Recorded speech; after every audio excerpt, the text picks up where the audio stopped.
Hello everyone, very very good morning. कैसे हो आप सब? उम्मीद करती हूँ कि आप सब बिल्कुल अच्छे होंगे और बहुत खुश होंगे। आप सभी का आपके अपने चैनल एसके ब्लॉग्स में बहुत बहुत स्वागत है। तो फ्रेंड्स, सबसे पहले आप सभी को मेरी प्यार भरी राधे राधे। आप सभी के लिए अपने श्यामा श्याम के श्री चरणों में प्रार्थना करती हूँ कि प्रभु आप सभी को अच्छा स्वास्थ्य दे, आप सभी की सारी मनोकामनाएं पूरी करे और आप सभी के घरों में ढेर सारी खुशियाँ आए। और अभी मैं श्यामा श्याम को जगा के और उनको बाल भोग लगा चुकी हूँ और अब मैं कर रही हूँ अपने श्यामा श्याम के स्नान की तैयारी। पोछा मैंने सुबह सुबह लगा दिया था, तो ये जो नीचे बिछाने वाला आसन होता है ये एक साइड पे रखा हुआ था और फिर उसको मैंने उसी की जगह पर वापस बिछा दिया है। और अब मैं देखती हूँ कि मेरे श्यामा श्याम को कौन सी ड्रेस धारण करनी है। कई बार क्या होता है, मैं ड्रेस निकाल भी लेती हूँ ना, तो मन का भाव पलट जाता है कि नहीं, आज श्यामा श्याम को ये वाली नहीं, ये वाली ड्रेस पहननी। तो ये उनकी अपनी इच्छा होती है, जो वो पहनना चाहते हैं वही पहनते हैं। तो वही कर लेती हूँ, इनके स्नान की तैयारी। ड्रेस इनकी जो है निकाल लेती हूँ। स्नान का जो पात्र है उसमें मैं श्री राधा नाम लिखती हूँ। और इसका एक ये भी होता है, जब हम स्नान का जो पात्र लेते हैं अपने श्यामा श्याम के लिए, उसमें हम चाहे स्टार बना के श्री नारायण लिखें या श्री राधा लिखें या जो भी हम लिखते हैं, शुभ लाभ लिखते हैं, तो उसका निरादर नहीं होना चाहिए। ये नहीं होना चाहिए कि फिर वो जो है स्नान का चरणामृत होता है, ये स्नान के बाद उसको कहीं भी डाल दें। हमारे पैरों पर उसके छींटे नहीं लगनी चाहिए, कहीं पर भी वो ऐसी जगह नहीं गिरना चाहिए जहाँ हमारे पैर रखें। अब मेरा तो ये होता है कि हम ले लेते हैं पहले चरणामृत को, फिर जो बच जाता है उसे मैं अपनी तुलसी मैया को अर्पित कर देती हूँ। तो फिर ये होता है ना कि वो कहीं इधर उधर नहीं होता है। और यहाँ पर मैंने श्यामा श्याम की ड्रेस निकाल ली है। उसके साथ में देख रही हूँ कि जो है चुन्नी कौन सी है, वो चुन्नी निकाल लूँगी। मैंने अलग अलग बॉक्स बनाए हुए हैं। इनकी जो माला कंगन वगैरह होते हैं ना, उनके लिए एक छोटा बॉक्स अलग से है। चुन्नी वगैरह श्यामा की अलग से एक छोटे से बॉक्स में रखती हूँ, ताकि सारा सामान बिखरे ना, अलग अलग सेट हो जाए। और अभी श्यामा श्याम को स्नान करा के फिर बाद में आरती के बाद ही मैं आप सबको अपने ठाकुर ठाकुराइन के दर्शन कराऊंगी। क्योंकि वीडियो चाहे मैं कितनी छोटी छोटी सी क्लिप निकाल लूँ, फिर भी काफ़ी बड़ी हो जाती है।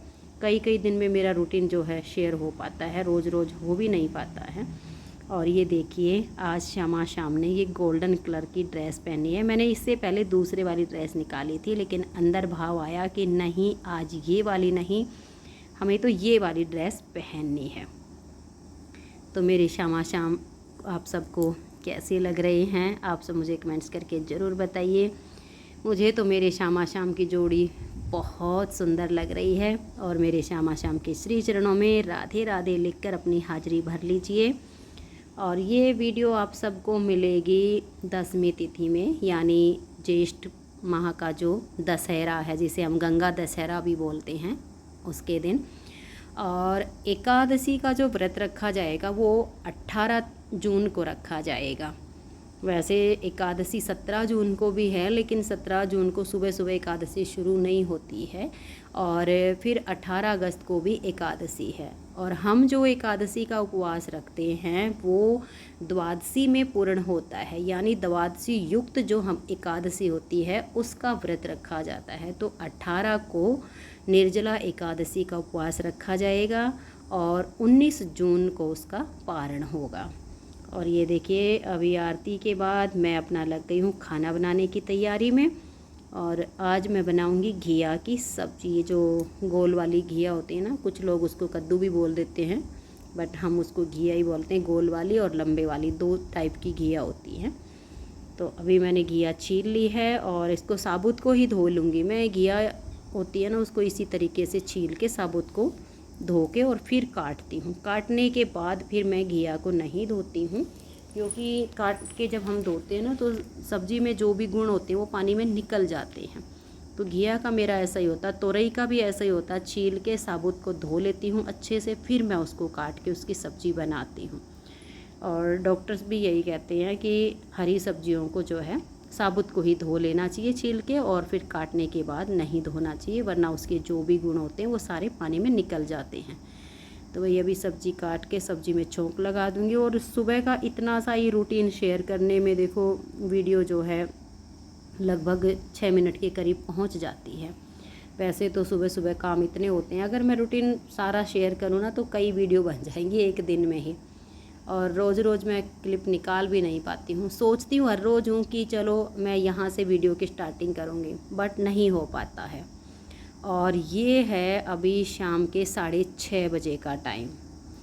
मैं अभी यहाँ पर जो मेरे पौधे हैं ये इनमें पानी डालूँगी और गेहूँ धोऊँगी, क्योंकि इस टाइम पे यहाँ पर छाया आ जाती है।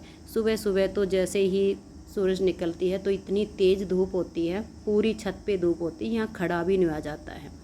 सर्दियों में गेहूँ धोने हो ना तो किसी भी टाइम पे आके मैं धो लेती हूँ, बट जब गर्मी होती है ना तो सोचना पड़ता है कि शाम के टाइम पे। अभी 6:30 बजे आई हूँ मैं छत पे, और तब भी इतनी तेज़ धूप है कि बहुत ज़्यादा गर्मी लग रही है। और ये मैंने एक छोटी सी वीडियो क्लिप में मैंने पहले दिखाया भी तो आपको, यहाँ पर छोटे क्या क्या मैंने पौधे लगाए हुए हैं, इन्हीं में थोड़ा थोड़ा सा पानी डाल रही हूँ। एक बार सुबह डालती हूँ, एक बार शाम को इस टाइम पे 6-6:30 बजे आके मैं इनमें पानी डालती हूँ। गर्मी इतनी है फिर भी मेरी यहाँ पर घिया की बेल इतनी सुंदर हो रही थी, लगभग 2 हाथ की बेल हो गई थी मेरी। और एक दिन जो है मैं सुबह जो है 6 बजे पानी डाल के गई थी, और मैं 10-11 बजे पानी का छिड़काव करने आती हूँ डेली। मतलब उस टाइम पे पानी नहीं डालती पौधों में, सिर्फ छिड़काव करती हूँ उनकी पत्तियों पे, ताकि इनमें तरोताज़गी बनी रहे। और उस दिन किसी कारणवश मैं नहीं आ पाई छत पे, और शाम को जब मैं आई 6 बजे तो एक बेल मेरी बिल्कुल सूख चुकी थी। एक छोटे वाली एक दिन सूख गई थी, उस दिन भी नहीं आ पाई थी, और एक बड़ी, वो तो काफ़ी बड़ी हो चुकी थी, यहाँ पर सीढ़ियों के पास ही ग्रिल के पास थी, वो काफ़ी बड़ी हो चुकी थी, काफ़ी मन दुखा, सूख गई बिल्कुल। शाम को आई तो ऐसा हो गया जैसे किसी ने इसमें जो है मिट्टी का तेल डाल के और आग लगा दी, ऐसी हुई। क्योंकि दिन में धूप इतनी तेज़ होती है, बहुत भयंकर गर्मी होती है, तो पौधे जल जाते हैं, सूखते नहीं हैं, वो जल जाते हैं। तो इसलिए मैं दिन में भी 10-11 बजे आती हूँ, तो यहाँ इनको पत्तों पर छिड़काव करके जाती हूँ, तो ये थोड़े हरे भरे रहते हैं। इस गर्मी में तो पौधों को बचाना ही काफ़ी मुश्किल होता है। और ये अभी मैं यहाँ गेहूँ हैं मेरे, जो इनको भी धोऊँगी। गेहूँ का भी ये होता है कि वैसे तो एक दिन में सूख जाते हैं। अब जैसे मैं इनको धो के और जो टोकरा है उसमें बिछा के चद्दर वगैरह, और उसमें रख दूँगी, पानी निचड़ जाएगा। कल सवेरे के टाइम पे आऊँगी तो इनको फैला दूँगी। वैसे एक दिन में सूख जाएंगे गेहूँ, लेकिन फिर भी मैं 2 दिन की धूप गेहूँ को लगवा देती हूँ, वरना तो इतनी गर्मी है कि शाम तक सूख के और कड़क हो जाते हैं। फिर चलो कोई नहीं, छत पे पड़े हैं तो एक दिन और फैला देती हूँ, कोई ज़्यादा मेहनत तो लगती नहीं है, बस एक बार धो दो, धोने की मेहनत होती है। और ये देखिए सारे पौधों में मैंने पानी डाल दिया है। और ये जो गेहूँ धोने के साथ जो पानी निकलता है ना, मैं इनको भी, यहाँ कई बर्तन है, एक बड़ा सा पतीला है, एक बड़ा सा जो है जिसको हम डेगचा बोलते हैं गाँव में, वो रखा है, एक तसला रखा है, उनमें इस पानी को मैं निकाल देती हूँ। गेहूँ धोने के बाद इन पौधों में डालने के काम आ जाएगा, क्योंकि पानी को तो जितना बचा लो उतना ही अच्छा होता है। गेहूँ भी धोने ज़रूरी हैं, तो धोने के बाद जो पानी होता है उसको भी मैं वेस्ट नहीं करती हूँ, यहाँ काम आ जाता है। और मान लिया अगर छत धोनी हो तो छत धोने के भी वो काम आ जाता है, वो पानी एक पंथ 2 काज हो जाते हैं, गेहूँ भी धुल जाएंगे, और मान लिया छत धोनी हो या पौधों में डालना हो तो वो उस काम में भी आ जाता है। कपड़े धोते टाइम भी मैं ऐसा ही करती हूँ, बालकनी वगैरह धोनी होती हैं तो उस पानी का इस्तेमाल मैं बालकनी धोने में कर लेती हूँ। और जैसे आरओ का पानी होता है मैं उसे भी वेस्ट नहीं करती, वहाँ भी मैंने एक जो है बड़ा सा, हमारा छोटा सा, मतलब छोटा भी नहीं और बड़ा भी नहीं, मीडियम साइज़ का ड्रम है, वो रखा हुआ है, उसमें वो सारा पानी कलेक्ट होता रहता है, इकट्ठा होता रहता है। पोछा लगाना है, इस तरह के काम, कपड़े वो धोने हो उसमें डाल देती हूँ मशीन वगैरह में, वो पानी मेरा उसमें काम आ जाता है। क्योंकि जल ही जीवन है, जल को बचाना बेहद ज़रूरी है। हम छोटी छोटी चीज़ों पर ध्यान नहीं देते हैं और लापरवाही करते हैं, तो हमें बचत ज़रूर करनी चाहिए। पानी ये नहीं सोचना चाहिए कि फ्री का है, फ्री का कुछ भी नहीं है, ये प्रभु का दिया हुआ है, प्रकृति की देन है, इसकी हमें रक्षा करनी चाहिए। इसको ज़रूर बचाना चाहिए। तो आप भी पानी को ज़रूर बचाइए। काम ज़रूर करने होते हैं लेकिन उसमें सेविंग ज़रूर होती है। तो आज की इस वीडियो का मैं यहीं पर एंड करती हूँ। आप सबसे मुलाकात हो गई, ढेर सारी बातें हो गई हैं। तो मिलते हैं नेक्स्ट वीडियो में। तब तक के लिए आप सभी को मेरा प्यार भरा नमस्कार, प्यार भरी राधे राधे। आप सब खुश रहिए और अपना अपना ध्यान रखिए।